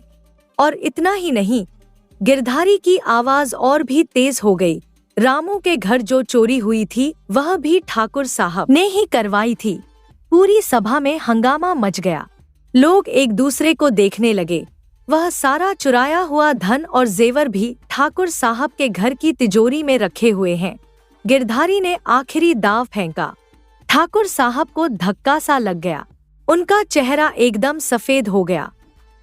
वे मन ही मन सोच रहे थे, यह आदमी कौन है और इसको यह सारी बातें कैसे पता चली? सरपंच जी ने तुरंत अपने 2 भरोसेमंद आदमियों को बुलाया, राजू, सोहन, तुम दोनों तुरंत ठाकुर साहब के घर जाओ और जो कुछ गिरधारी ने कहा है उसकी जांच करो। चोरी की बात सुनकर रामू के पैरों तले जमीन खिसक गई। वह सोच में पड़ गया, ठाकुर साहब कुछ ऐसा भी कर सकते थे, ऐसा तो मैंने कभी सोचा भी नहीं था। सारे गांव वाले आश्चर्य से और गुस्से से ठाकुर साहब की ओर देख रहे थे। हवा में गुस्से की लहर थी। अगर यह सच निकला तो हम इसे छोड़ेंगे नहीं, किसी ने चिल्लाकर कहा। हमने कभी सोचा नहीं था कि ठाकुर साहब ऐसे निकलेंगे, दूसरे ने कहा। आधे घंटे बाद राजू और सोहन वापस लौटे। उनके हाथों में जेवर और वह फटी हुई पर्ची थी। सरपंच जी ने जब वह सब देखा तो उनकी आंखें फटी की फटी रह गईं। यह क्या है? सरपंच जी ने हैरानी से कहा। वे ठाकुर की तरफ गुस्से से मुड़े। ठाकुर, तुम इतनी नीच और गिरी हुई हरकत कर सकते हो, यह हमने कभी सोचा भी नहीं था। इतने धनवान होने के बावजूद इतनी गंदी हरकत करते हुए तुम्हें शर्म नहीं आई? सरपंच जी की आवाज में आक्रोश था। रामू जैसे भोले आदमी पर तुमने धोखाधड़ी का इल्जाम लगाया, उन्होंने आगे कहा, और सारे गांव वालों को और पंचायत को गुमराह किया। तुम्हें शर्म आनी चाहिए। सरपंच जी ने गिरधारी की तरफ मुड़कर कहा, सरपंच जी, रामू चाचा ने कभी किसी के साथ कोई छलकपट नहीं किया है। वे एक निष्कपट और स्वाभिमान से जीने वाले व्यक्ति हैं। गिरधारी ने भावुक होकर कहा, उनका स्वाभिमान ही उनके लिए सब कुछ है। उनके स्वाभिमान को ठेस पहुंचाने के लिए ही ठाकुर साहब ने इतनी नीच हरकत की थी। सरपंच जी का गला भर आया। गिरधारी बेटा, मैं अपने और सारे गांव वालों की तरफ से तुम्हारा आभारी हूँ। अगर तुम न होते तो मैं गलत फैसला सुना देता। उन्होंने कृतज्ञता से कहा, तुम्हारी वजह से ही आज सच्चाई की जीत हुई है। सरपंच जी ने खड़े होकर ऊंची आवाज में कहा, मैं सारे गांव वालों के सामने यह फैसला सुनाता हूँ। पूरी सभा चुप हो गई। ठाकुर महेंद्र सिंह को मुआवजे के तौर पर रामू की चोरी की गई रकम की दुगनी रकम देनी पड़ेगी। सरपंच जी ने घोषणा की, क्योंकि अगर रामू के घर चोरी नहीं होती तो उसे कर्ज उठाने की जरूरत न पड़ती। उन्होंने न्याय की भावना से कहा, और उसे इन परेशानियों का सामना भी नहीं करना पड़ता। जब पंचायत ने बेईमान ठाकुर साहब को दोषी ठहराया और रामू को बेगुनाह साबित किया तो पूरी सभा में खुशी की लहर दौड़ गई। रामू भाई की जय हो, कोई चिल्लाया। सच्चाई की जय हो, दूसरे ने कहा। सभी लोग एक एक करके रामू के पास आकर उसे बधाई देने लगे। रामू की आंखों में खुशी के आंसू थे। रामू भाई, हमें पूरा भरोसा था कि तुम सच्चे हो। गांव के बुजुर्गों ने कहा, तुमने हम सबकी इज्जत बचाई है। कुछ और लोगों ने कहा, इस खुशी के माहौल में जब रामू के कई दोस्तों और शुभचिंतकों ने उसे घेर लिया तो उसे अचानक गिरधारी का ख्याल आया। गिरधारी कहाँ है? रामू ने इधर उधर देखा। मुझे उसका धन्यवाद करना है। वह गिरधारी को ढूंढने लगा, लेकिन वह कहीं नजर नहीं आया। अरे गिरधारी कहाँ चला गया? रामू ने लोगों से पूछा। वो तो सभा के दौरान ही यहाँ से निकल गया था, किसी ने बताया। रामू बहुत देर तक गिरधारी को तलाशता रहा, लेकिन वह जा चुका था। मन ही मन रामू गिरधारी को धन्यवाद दे रहा था। हे गिरधारी बेटा, तुमने बिल्कुल सही वक्त पर आकर मेरी जान बचाई, परंतु शायद तुम्हें अपने गांव जाने की जल्दी थी। उसने सोचा, इसलिए तुम मुझसे मिले बिना ही निकल गए होगे। लेकिन रामू ने मन में निश्चय कर लिया था, जब भी मेरा बेटा विजय शहर से वापस आएगा तो मैं उसके साथ गिरधारी के घर अवश्य जाऊंगा, ताकि उसका धन्यवाद कर सकूं। अब पूरे गांव में रामू की बेगुनाही साबित हो चुकी थी, जबकि ठाकुर साहब पूरे गांव में बदनाम हो गए थे। रामू इस बात से निश्चिंत था कि उसके सिर पर अब कोई भी कलंक नहीं रहा था। घर जाते समय उसने आसमान की तरफ देखकर कहा, हे मेरे बाके बिहारी, तुमने मेरी लाज रख ली, तुमने सच्चाई की जीत करवाई। उसकी आंखों में भक्ति के आंसू थे। तुमने मुझ पर कृपा की और गिरधारी के रूप में मेरी मदद भेजी। रामू का दिल कृतज्ञता से भर गया था। उसे लगा कि भगवान ने सच में उसकी सुन ली थी। एक हफ्ता इसी तरह शांति से बीत गया। रामू अब निश्चिंत था कि उसकी इज्जत बच गई है। वह रोज भगवान का शुक्रिया मनाता और गिरधारी के बारे में सोचता रहता। 7वें दिन शाम को विजय शहर से वापस आया। उसके चेहरे पर खुशी थी, लेकिन साथ ही थकान भी दिखाई दे रही थी। पिताजी, माँ, विजय ने घर में कदम रखते ही आवाज लगाई। रामू और सुनीता दौड़कर आए। रामू के चेहरे पर एक अलग तरह की चमक थी। विजय बेटा, रामू ने खुशी से कहा, तुमने आने में थोड़ी देर की, परंतु तुम्हारे मित्र गिरधारी ने सही समय पर आकर पूरे गांव में मेरी इज्जत बचा ली। विजय ने हैरानी से अपने पिता की तरफ देखा। पिताजी, यह गिरधारी कौन है? मेरा कोई गिरधारी नाम का मित्र नहीं है। रामू के चेहरे पर आश्चर्य के भाव आए। अरे वही गिरधारी जो शहर में तुम्हारे साथ नौकरी करता है और तुम्हारे द्वारा भेजे गए पैसे देने के लिए पिछले हफ्ते ही हमारे घर पर आया था। रामू ने विस्तार से समझाया। विजय ने स्पष्ट शब्दों में कहा, नहीं पिताजी, मैं किसी गिरधारी को नहीं जानता। नहीं इस नाम का कोई आदमी शहर में मेरे साथ काम करता है और नहीं मैंने किसी को यहाँ पैसे देकर भेजा था। यह सुनकर जैसे रामू की आंखें आश्चर्य से फटी की फटी रह गईं। बेटा, रामू की आवाज में हैरानी थी, क्या तुम सच में गिरधारी को नहीं जानते? बिल्कुल नहीं पिताजी, विजय ने दृढ़ता से कहा। आप किसकी बात कर रहे हैं? रामू ने गहरी सांस ली और अपने बेटे को पास बिठाया। बेटा, मैं तुम्हें पूरी कहानी सुनाता हूँ। रामू ने शुरुआत की। फिर उसने शुरू से अंत तक सब कुछ बताया कि कैसे ठाकुर साहब ने उसके साथ धोखा किया था, कैसे पंचायत में उसे झूठा साबित करने की कोशिश की गई थी। और फिर रामू की आवाज में कृतज्ञता थी। गिरधारी नाम के एक नौजवान ने, जो अपने आप को तुम्हारा मित्र बता रहा था, भरी पंचायत में मेरे पक्ष में गवाही दी। विजय ध्यान से सुन रहा था। उसने ठाकुर साहब की सारी पोलपट्टी खोलकर रख दी। रामू आगे बोला, बिल्कुल सही जगह से सबूत मिल गए, फटी हुई पर्ची और चुराए गए जेवर। परंतु अब तुम कह रहे हो कि तुम किसी गिरधारी नाम के आदमी को नहीं जानते। रामू की आवाज में गहरा आश्चर्य था। विजय ने सोचकर कहा, पिताजी, यह बहुत अजीब बात है। वह आदमी कहाँ से आया था? वह तो मुझसे कह रहा था कि उसका घर पास के ही गांव प्रीतमपुर में है। रामू ने बताया। विजय तुरंत उठा। अगर ऐसी बात है पिताजी, तो चलिए हम इसी वक्त प्रीतमपुर चलते हैं और वहां जाकर पता करते हैं कि गिरधारी नाम का आदमी कौन है। ठीक है बेटा, रामू ने सहमति दी। मुझे भी उसका धन्यवाद करना है। दोनों पिता पुत्र उसी समय नजदीक के गांव प्रीतमपुर के लिए निकल गए। रास्ते भर रामू गिरधारी के बारे में बताता रहा। बेटा, वह कितना अच्छा लड़का था। रामू ने कहा, बिल्कुल तुम्हारी तरह समझदार और शिष्ट।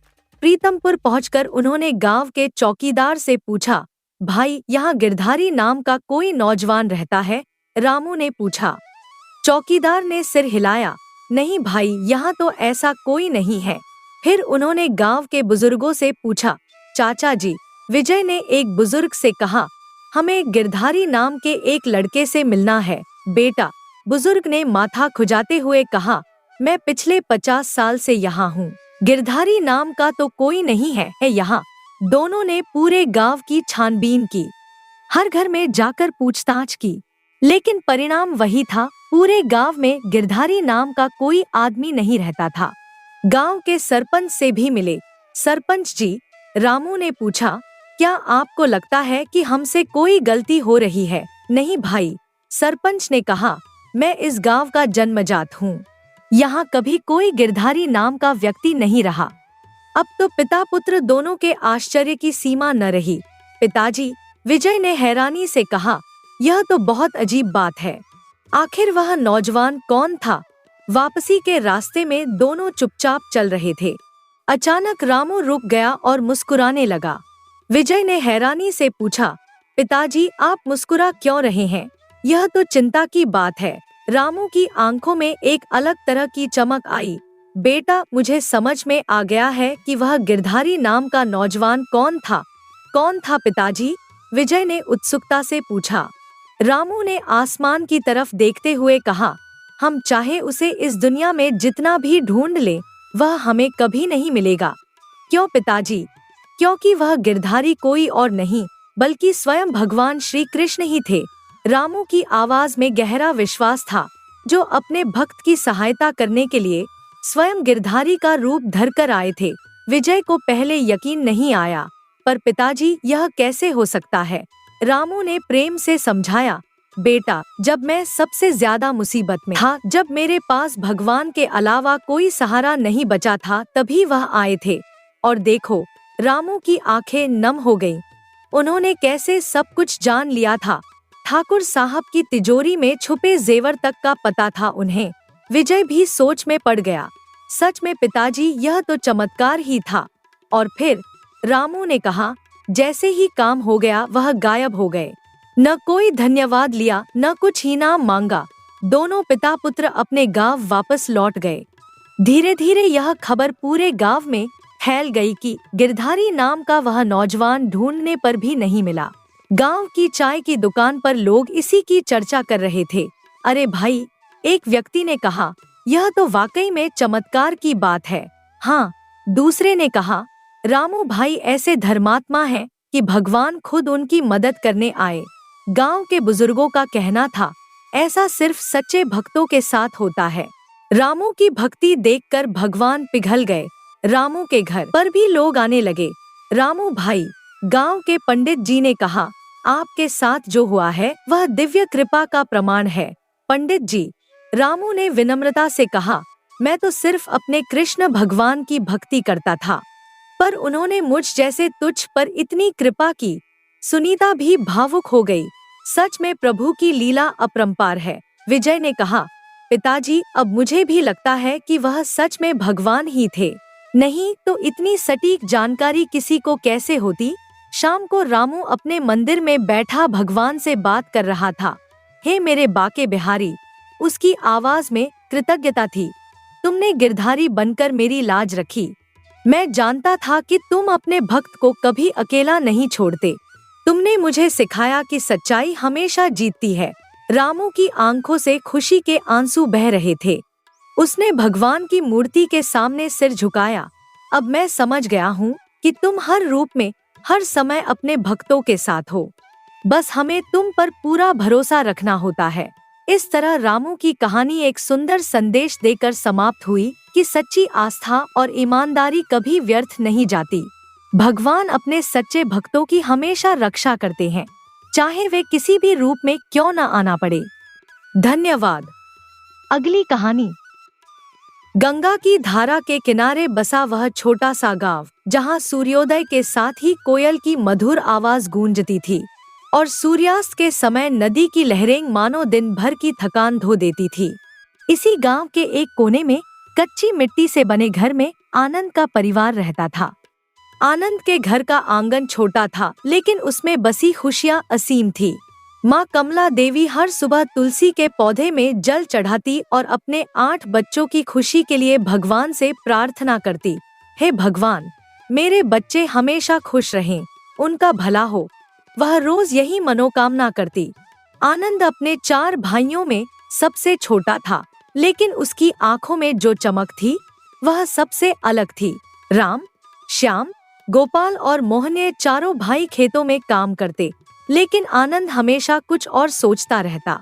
शाम के समय जब सभी भाई खेत से लौटते तो आंगन में बैठकर दिन भर की बातें करते। आज बाजार में सुना है कि शहर में बहुत काम मिल रहा है, मोहन ने एक दिन कहा।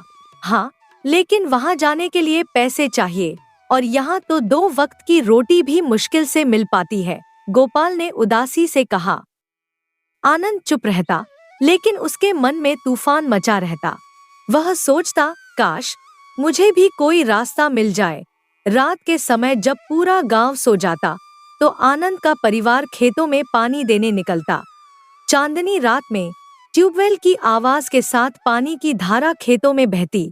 आनंद, इधर आकर नाली साफ कर, माँ ने आवाज लगाई। हाँ अम्मा, आ रहा हूँ, आनंद ने कुदाल उठाते हुए कहा। काम करते करते आनंद अक्सर आसमान की तरफ देखता और सोचता, इन तारों की तरह मैं भी कभी चमकूंगा। बड़ी बहन सुधा उसे समझाती, आनंद, सपने देखना अच्छी बात है, लेकिन पैर जमीन पर रखना भी जरूरी है। दीदी, मैं जानता हूँ, लेकिन क्या गलत है अगर मैं कुछ बड़ा सोचूं? आनंद ने जवाब दिया। एक शाम जब सारा परिवार आंगन में बैठा था, आनंद ने हिम्मत जुटाई। माँ चूल्हे के पास बैठकर रोटी बना रही थी। धुआं उठ रहा था और उसकी आंखें लाल हो रही थी। आनंद धीरे धीरे माँ के पास गया। उसके दिल की धड़कन तेज हो रही थी। अम्मा, आनंद ने झिझकते हुए कहा। क्या बात है बेटा? माँ ने प्यार से पूछा, रोटी पलटते हुए। अम्मा, मुझे शहर जाने का एक अच्छा मौका मिला है। एक कंपनी में काम मिल सकता है। माँ ने चूल्हा छोड़कर आनंद की तरफ देखा। उसकी आंखों में चिंता और प्रेम दोनों था। कैसा काम है बेटा? बहुत अच्छा काम है अम्मा। लेकिन आनंद ने गहरी सांस ली। लेकिन शुरू में कुछ पैसे जमा करने होंगे, बस 5,000 रुपए। माँ खामोश हो गई। वह जानती थी कि घर में इतने पैसे नहीं थे। बेटा, तुम जानते हो न कि हमारे पास इतने पैसे कहाँ से आएंगे? अभी तो घर का राशन भी मुश्किल से चल रहा है। आनंद की आंखों में आंसू आ गए। वह चाहता था कि माँ उसे समझे, उसके सपनों को पूरा करने में मदद करे। अम्मा, ये मेरी जिंदगी का सबसे बड़ा मौका है। अगर ये चला गया तो फिर कभी नहीं मिलेगा। माँ ने उसके सिर पर हाथ रखा। उसकी आवाज में दर्द था, लेकिन मजबूरी भी। बेटा, मैं चाहूँ तो क्या नहीं दे सकती तुम्हें, लेकिन जो हमारे पास है ही नहीं, वो कैसे दूं? अगर किसी तरह से ये पैसे जुटा भी लूं तो बाकी बच्चों का क्या होगा? आनंद को लगा जैसे उसकी दुनिया बिखर गई हो। उसने सोचा था कि माँ जरूर कोई रास्ता निकालेगी, लेकिन यहाँ तो वास्तविकता इतनी कड़वी थी। माँ, तुम मुझसे प्यार नहीं करती। अगर करती होती तो कोई न कोई रास्ता निकालती, आनंद ने रोते हुए कहा। माँ के दिल पर जैसे वज्र गिरा हो। उसकी आंखों से आंसू बहने लगे। बेटा, ऐसा मत कहो। मैं तुमसे कम प्यार नहीं करती, लेकिन प्यार सिर्फ दिल से नहीं, समझदारी से भी करना पड़ता है। बाकी भाई भी वहाँ आ गए थे। राम ने आनंद के कंधे पर हाथ रखा। भाई, मैं समझ रहा हूँ तुम्हारी बात, लेकिन क्या करें? हम सब मिलकर भी इतने पैसे नहीं जुटा सकते। श्याम ने कहा। आनंद, हो सकता है यह सब कोई धोखा हो। आजकल शहरों में बहुत फ्रॉड होते हैं। नहीं भैया, यह सच्चा है। मैंने अच्छी तरह से चेक किया है, आनंद ने जिद की। उस रात आनंद को नींद नहीं आई। वह छत पर लेटा हुआ तारों को देख रहा था। उसके मन में तरह तरह के विचार आ रहे थे। काश पिताजी होते, वे जरूर कुछ न कुछ रास्ता निकालते। या फिर काश मैं किसी अमीर घर में पैदा हुआ होता। लेकिन फिर उसे अपनी माँ की मेहनत याद आई। कैसे वह दिन रात काम करती थी, कैसे वह अपना खाना छोड़कर भी बच्चों को भरपेट खिलाती थी। नहीं, मैं गलत सोच रहा हूँ। माँ का प्यार किसी पैसे से कम नहीं है। दिन बीतते गए। आनंद का मूड उदास रहने लगा। वह खेतों में काम तो करता, लेकिन उसका मन कहीं और भटकता रहता। एक दिन छोटी बहन प्रिया ने उससे पूछा, भैया तुम इतने परेशान क्यों रहते हो आजकल? कुछ नहीं प्रिया, बस ऐसे ही। आनंद ने उदासी से कहा, भैया मम्मी कहती है कि जो होना है वो होकर रहता है। हो सकता है तुम्हारे लिए कुछ और बेहतर लिखा हो। प्रिया की बात सुनकर आनंद को थोड़ा सुकून मिला। धीरे धीरे आनंद को समझ आने लगा कि जिंदगी में हार जीत चलती रहती है। उसने सोचा कि अगर यह मौका नहीं मिला तो कोई बात नहीं, कोई और मौका जरूर आएगा। लेकिन इस घटना ने उसके अंदर एक आग जला दी थी सफल होने की, बड़ा आदमी बनने की। वह रोज रात में सोचता, एक दिन मैं इतना बड़ा आदमी बनूंगा कि इन 5,000 रुपयों की वजह से मुझे किसी के सामने हाथ न फैलाना पड़े। माँ, मैं कुछ काम धंधा शुरू करना चाहता हूँ। एक दिन सुबह सुबह आनंद ने माता जी से कहा, अरे बेटा, पहले कोई नौकरी तो लग जाने दे। माँ ने चिंतित स्वर में कहा, नहीं माँ, मैं अपना मालिक बनना चाहता हूँ। दूसरों के आगे हाथ फैलाना मुझे पसंद नहीं। आनंद का निश्चय देखकर माँ का हृदय गर्व से भर आया। अगली सुबह से ही आनंद ने दूध का छोटा सा धंधा शुरू कर दिया। भोर में 3 बजे उठकर वह साइकिल लेकर गांव के बाहर दूध लेने जाता। 5 लीटर दूध के कैन को साइकिल पर लाद कर घर घर जाकर बेचता। दीदी जी, ताजा दूध लो, शुद्ध गाय का दूध। उसकी आवाज गलियों में गूंजती रहती। धीरे धीरे ग्राहक बढ़ते गए। आनंद की मेहनत और ईमानदारी की वजह से लोग उसका दूध पसंद करने लगे। 3 महीने बाद उसका दूध का व्यापार फलने फूलने लगा। अब मैं एक छोटा होटल खोलूंगा। गली के नुक्कड़ पर एक छोटी सी दुकान किराए पर लेकर आनंद ने माँ दुर्गा होटल की शुरुआत की। सुबह से रात तक वह खुद ही चूल्हे पर खाना बनाता, सफाई करता और ग्राहकों की सेवा करता। भैया, आलू की सब्जी कम नमक में बनी है, एक ग्राहक ने शिकायत की। जी हाँ सर, माफ करिएगा, अभी ठीक कर देता हूँ, आनंद ने विनम्रता से कहा और तुरंत सब्जी में स्वाद के अनुसार नमक मिलाकर दे दिया। उसकी मेहनत, ईमानदारी और विनम्रता के कारण होटल की लोकप्रियता बढ़ती गई। एक एक करके वह कई होटल खोलता गया। फिर ट्रांसपोर्ट का काम शुरू किया, बाद में इंपोर्ट एक्सपोर्ट का व्यापार भी। समय की रफ्तार के साथ साथ आनंद की उम्र भी बढ़ती जा रही थी। अब वह 25 साल का हो गया था। उसके बड़े भाइयों की शादी हो चुकी थी और अब माँ को उसकी शादी की चिंता सताने लगी थी। आनंद बेटा, तेरी उम्र निकल रही है, अब शादी करने के बारे में सोच। माँ ने एक दिन कहा, माँ, मुझे एक ऐसी जीवन साथी चाहिए जो मेरे साथ सुख दुख में खड़ी रहे, जो हमारे घर को मंदिर की तरह पवित्र और खुशियों से भर दे, जिसमें कोई लालच न हो और जो एक आदर्श पत्नी के सभी कर्तव्यों को निभा सके। आनंद ने अपनी भावनाओं को शब्दों में ढालते हुए कहा। माँ ने कई रिश्ते देखे, लेकिन कोई भी आनंद को पसंद नहीं आया। वह चाहता था कि उसकी पत्नी न सिर्फ सुंदर हो, बल्कि संस्कारित और गुणवान भी हो। एक दिन आनंद के बड़े भाई रामकुमार एक रिश्तेदार की शादी में उत्तर प्रदेश के एक छोटे से गांव में गए।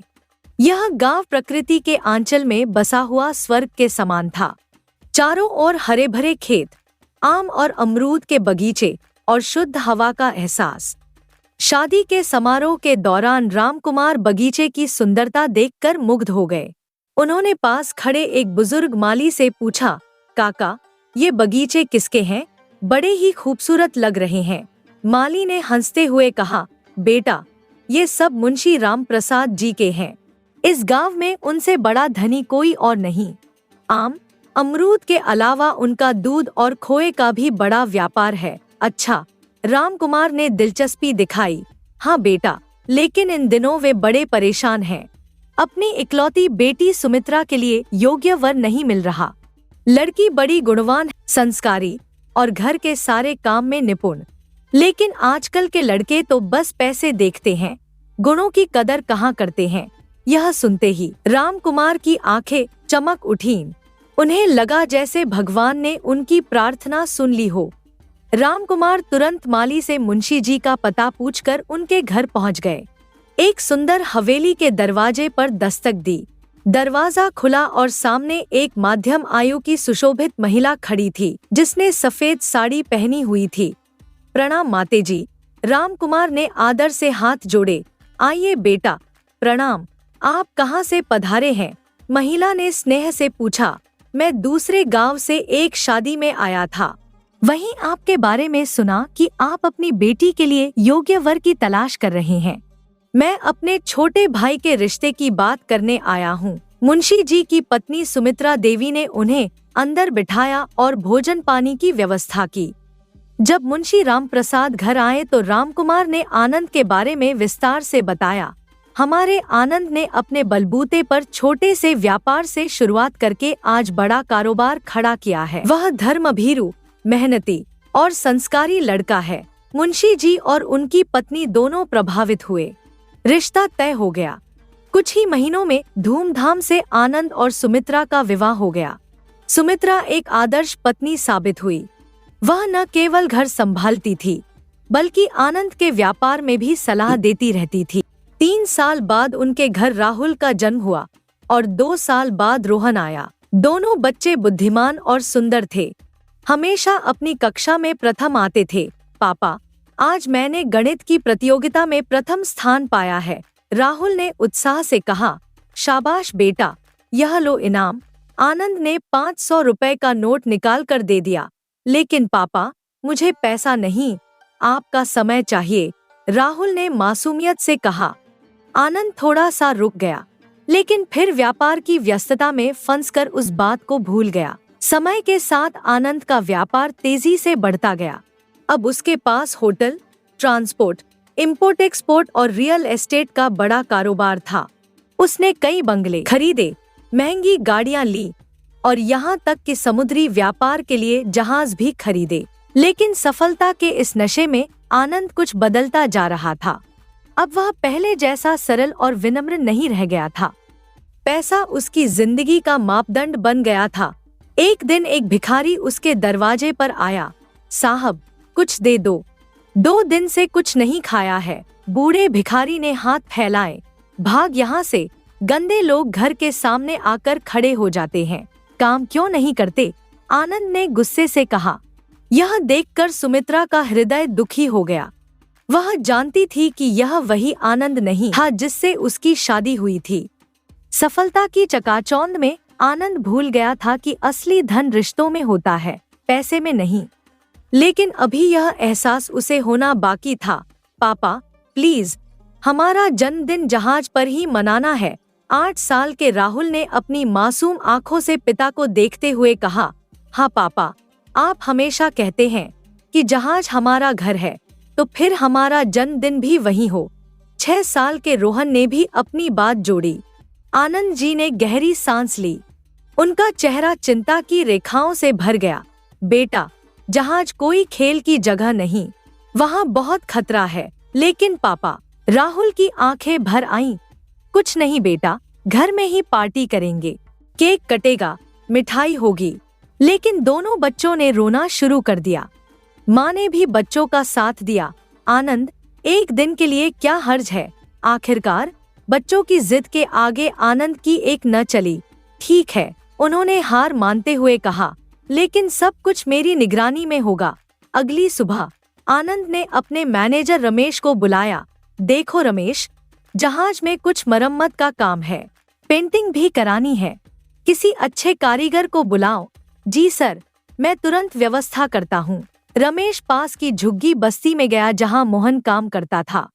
मोहन एक गरीब कारपेंटर था, लेकिन उसके काम की इज्जत थी। मोहन भाई, एक बड़ा काम है, आनंद सेठ के जहाज की पेंटिंग करनी है। मोहन की आंखें चमक उठीं। अरे वाह, यह तो बहुत बड़ा मौका है रमेश भाई, मैं पूरी मेहनत से काम करूंगा। अगले 2 दिन मोहन ने जीजान से काम किया। सुबह से शाम तक बिना थके, बिना शिकायत के। उसके हाथों में जादू था, जहाँ भी ब्रश जाता वहाँ नई चमक आ जाती। तीसरे दिन काम लगभग पूरा हो गया था। तभी मोहन की नजर एक छोटी लकड़ी की नाव पर पड़ी। अरे यह नाव तो बहुत पुरानी लग रही है।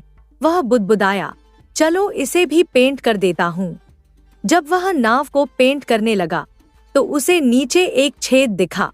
मोहन का चेहरा गंभीर हो गया। अरे राम, यह तो बहुत खतरनाक है। अगर कोई इस नाव में बैठ जाए तो। उसने सिर हिलाया, नहीं, यह ठीक नहीं है। बिना किसी से पूछे उसने अपने औजारों से उस छेद को भर दिया, फिर पूरी नाव को खूबसूरती से पेंट किया। अब यह बिल्कुल सुरक्षित है। वह संतुष्टि से मुस्कुराया। जन्मदिन की शाम को पूरा जहाज रोशनी से जगमगा रहा था। रंग बिरंगे गुब्बारे, स्वादिष्ट खाना और दोनों बच्चों की खुशी देखने लायक थी। पापा, यह सबसे बेस्ट जन्मदिन है, राहुल ने खुशी से चिल्लाते हुए कहा। थैंक यू पापा। रोहन भी उछलकूद कर रहा था। आनंद का दिल भर आया। इतनी खुशी देखकर उनकी सारी चिंताएं दूर हो गई। रात के समय जब सब सो गए तो राहुल ने रोहन को हिलाया। सुन, चलते हैं ऊपर छत पर। चांद कितना सुंदर लग रहा है। हाँ चलो, लेकिन आहिस्ता से, पापा मम्मी जाग गए तो मार पड़ेगी। छत पर पहुंचकर दोनों बच्चे चांदनी में खेलने लगे। तभी उन्हें वह छोटी लकड़ी की नाव दिखी। वाह, यह नाव तो बिल्कुल नई लग रही है, राहुल ने हैरानी से कहा। इसमें बैठकर थोड़ी देर घूमते हैं ना, कितनी मजेदार होगी। रोहन उत्साह से भरा था। लेकिन रोहन, अरे कुछ नहीं होगा, देख, रस्सी बंधी है, बस थोड़ी देर घूमकर वापस आ जाएंगे। दोनों धीरे धीरे नाव में उतरे और चप्पू चलाने लगे। चांदनी में पानी चांदी की तरह चमक रहा था। कितनी शांति है यहाँ, राहुल ने कहा। अचानक एक बड़ी लहर आई और नाव की रस्सी टूट गई। धीरे धीरे वे जहाज से दूर होते जा रहे थे, लेकिन मस्ती में इतने मगन थे कि उन्हें पता ही नहीं चला। साहब, साहब, कप्तान की घबराहट भरी आवाज रात की शांति को चीरती हुई आई। आनंद और उनकी पत्नी दौड़ते हुए बाहर आए। क्या बात है शर्मा जी? साहब, वो दोनों बच्चे नाव लेकर समुंदर में निकल गए हैं। आनंद का दिल बैठ गया। क्या कह रहे हो तुम? जी साहब, मैंने देखा है, वो छोटी लकड़ी की नाव में चप्पू चला रहे हैं, लेकिन रस्सी टूट गई है। आनंद की पत्नी की चीख निकल गई। हे भगवान, मेरे बच्चे! रमेश का चेहरा पीला पड़ गया। सर, वो नाव तो टूटी हुई थी, उसमें छेद था। अब पता नहीं, क्या कह रहे हो तुम? आनंद की आवाज कांप रही थी। सभी लोग डेक पर इकट्ठे हो गए। कुछ दूरबीन लगाकर देखने लगे, कुछ रोशनी फेंक रहे थे।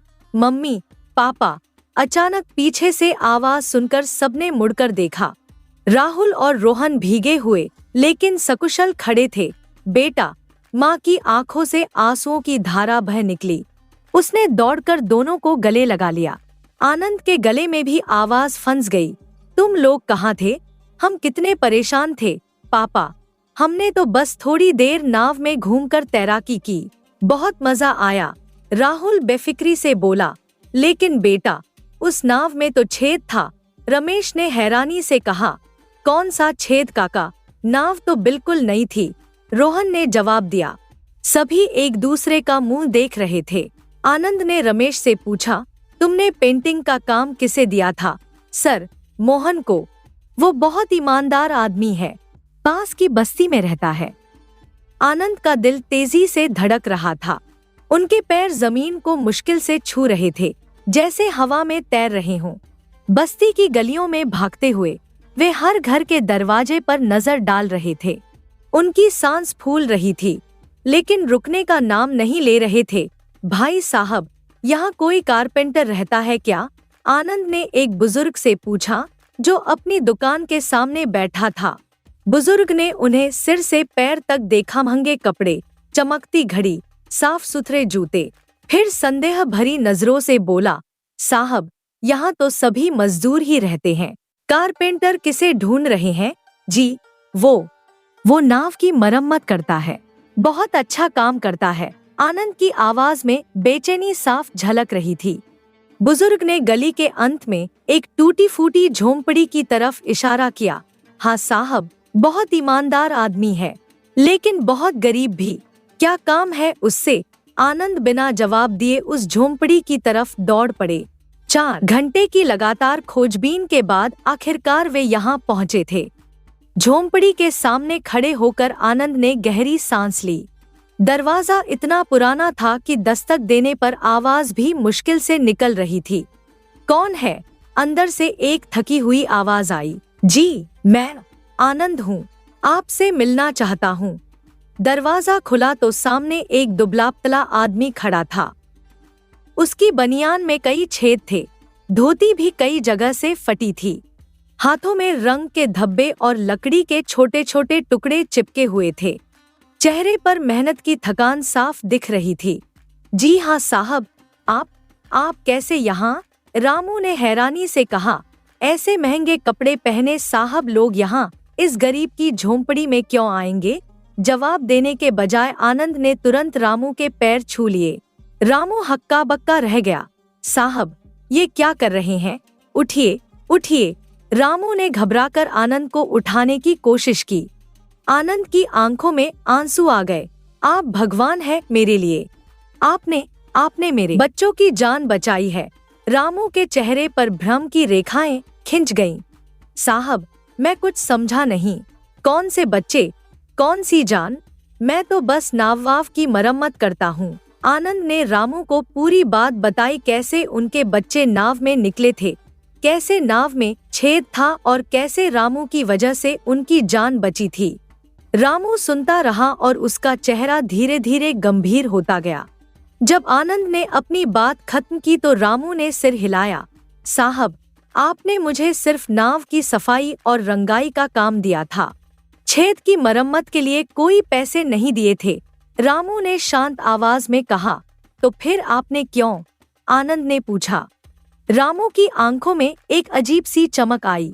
साहब, जब मैं काम करता हूँ तो पूरा काम करता हूँ, आधा अधूरा काम मेरे बस की बात नहीं। मुझे छेद दिखा तो मन नहीं माना। आनंद का गला भर आया। आपको पता था कि इसके लिए आपको अलग से कुछ नहीं मिलेगा? रामू हंसा, एक सीधी सच्ची हंसी। साहब, काम का मतलब सिर्फ पैसा नहीं होता, काम का मतलब होता है मन की शांति। अगर मैं उस छेद को छोड़ देता और कल को कुछ हो जाता तो मैं कैसे सो पाता रातों को? रामू ने आनंद को अपनी छोटी सी झोंपड़ी में बिठाया। घर में ज्यादा कुछ नहीं था, 2 चारपाइयां, एक पुराना अलमारी और दीवार पर भगवान की एक तस्वीर। सुनीता, रामू ने आवाज लगाई। देखो, कोई साहब आए हैं। एक औरत पर्दे के पीछे से झांकी। उसकी साड़ी भी कई बार सिली सिलाई थी, लेकिन बहुत साफ सुथरी थी। नमस्ते साहब जी, सुनीता ने हाथ जोड़कर कहा। बहुत छोटा घर है हमारा, कुछ ठीक से खातिर भी नहीं कर सकते। अरे नहीं बहन जी, मैं तो बस, आनंद ने कहना चाहा, लेकिन सुनीता पहले ही चाय बनाने चली गई। तभी पर्दे के पीछे से एक लड़की की आवाज आई। अम्मा, कौन आया है? बाहर आओ बेटी, देखो कितने अच्छे साहब आए हैं। रामू ने कहा। एक सुंदर लड़की बाहर आई। उम्र करीब 22 से 23 की होगी, सिर पर दुपट्टा और आंखों में शर्म। लेकिन आनंद ने उसकी आंखों में कुछ और भी देखा, चिंता, परेशानी और एक अधूरी इच्छा। ये हमारी बेटी प्रिया है, रामू ने गर्व से कहा। BA पास है, बहुत होशियार है। प्रिया ने सिर झुकाकर नमस्ते किया और फिर चुपचाप एक कोने में बैठ गई। चाय आने के बाद आनंद ने महसूस किया कि पूरे घर में एक अजीब सी उदासी थी। खुशी तो थी, लेकिन साथ ही कोई दबी हुई परेशानी भी। रामू भाई, आपकी बेटी की शादी नहीं हुई अभी तक? आनंद ने धीरे से पूछा। रामू का चेहरा उतर गया। सुनीता ने आंसू पोंछे। प्रिया और भी सिकुड़ गई। साहब, क्या बताएं? रामू ने भारी आवाज में कहा। लड़का मिलता है तो दहेज मांगते हैं, इतना दहेज कि हमारे बस की बात नहीं। और जो बिना दहेज वाले होते हैं वो ठीक नहीं होते। कितना मांग रहे हैं? आनंद ने पूछा। 50,000 से कम में कोई बात ही नहीं करता, सुनीता ने रुआंसी आवाज में कहा। हमारे पास तो 50 रुपए भी इकट्ठे नहीं होते महीने भर में। प्रिया चुपचाप उठकर अंदर चली गई।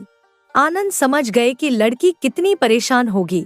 रामू भाई, आनंद ने दृढ़ आवाज में कहा, आपने मेरे बच्चों की जान बचाई है, अब मेरी बारी है। उन्होंने अपनी जेब से चेकबुक निकाली और एक ब्लैंक चेक फाड़कर रामू के सामने रख दिया। इसमें जितना चाहिए उतना भर लीजिए। प्रिया की शादी का सारा खर्च मैं उठाऊंगा। रामू ने चेक को छूने से इनकार कर दिया। नहीं साहब, हम गरीब हैं, भिखारी नहीं, अपनी मेहनत से खाते हैं, ये भीख नहीं है। आनंद ने कहा, ये मेरा फर्ज है। आपने मेरे बच्चों के लिए जो किया वो अनमोल है। लेकिन साहब, कोई लेकिन नहीं। और सुनिए, कल से आप मेरी कंपनी में चीफ इंजीनियर के पद पर काम करेंगे। आपकी योग्यता और ईमानदारी देखकर मैं जानता हूँ कि आप इसके हकदार हैं। 6 महीने बाद प्रिया की शादी धूमधाम से हुई। आनंद ने न सिर्फ सारा खर्च उठाया बल्कि एक अच्छा लड़का भी ढूंढा, शिक्षित, संस्कारी और बिना दहेज का लालची। रामू अब आनंद की कंपनी में काम करता था। उसकी गरीबी दूर हो गई थी, लेकिन उसकी ईमानदारी और मेहनत वैसी ही थी। शादी के दिन जब प्रिया विदा हो रही थी तो वो आनंद के पैर छूने आई। अंकल, आपने मेरी जिंदगी बना दी, प्रिया ने आंसुओं से भरी आंखों से कहा। आनंद ने उसके सिर पर हाथ रखा। बेटी, तुम्हारे पिता ने मेरे बच्चों की जिंदगी बचाई थी। ये तो सिर्फ उसका छोटा सा बदला है। उस दिन के बाद से आनंद की जिंदगी बदल गई। वे समझ गए कि असली अमीरी दिल की होती है, जेब की नहीं। रामू जैसे लोग जो बिना किसी लालच के दूसरों की मदद करते हैं, वही इस दुनिया के सच्चे हीरे हैं। और रामू, वो आज भी वही है, ईमानदार, मेहनती और दिल का साफ। बस अब उसके पास खुशियों की कोई कमी नहीं है। कहते हैं, नेकी कर और दरिया में डाल, एक न एक दिन वो नेकी तुम्हारे पास वापस लौट कर आएगी, कई गुना बढ़कर। धन्यवाद।